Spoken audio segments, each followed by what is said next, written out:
I had trouble with verse 6 as a father. This was while still Luke was in his cancer treatments. What do you mean I shouldn't be anxious about its effects on my son and on my older son, who used to be asked, Raymond, how you doing? But now everybody asks, Raymond, how is your brother doing? How am I not supposed to be anxious about our family and our country? I remember writing down everything I was anxious about. Clinton and Trump, world dynamics and politics, every single thing I was anxious about in this Bible study. Lord, are you telling me I should not be anxious about that?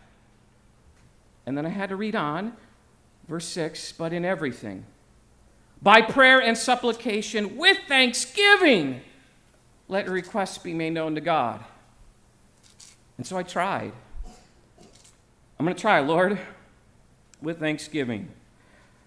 All right, Lord, this church has been standing actually over 100 years before I ever got here. I thank you.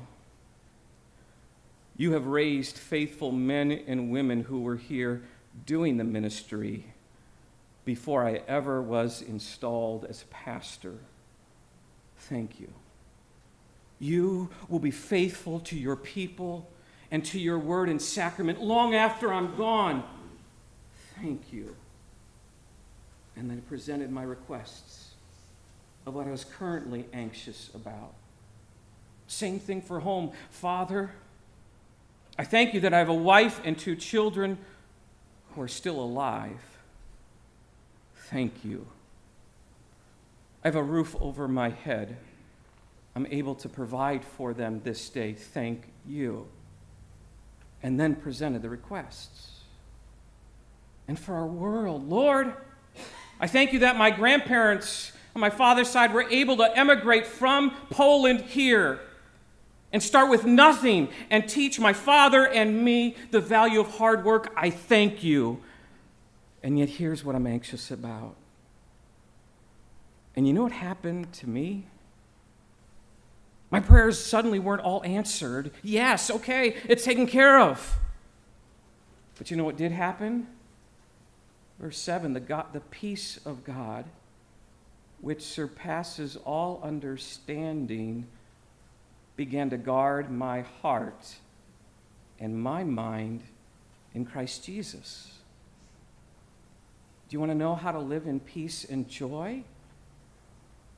Even with an anxious prayer list like mine? I dare you, pray. Write it down. Everything you're anxious about in work, in life, in family, in our country, put it all down. List it all for the Lord and for yourself. And then with thanksgiving, being thankful for what we do have, present those requests to God. And see if the peace of God, which surpasses all understanding, won't surround and guard your heart and keep your mind in Christ Jesus.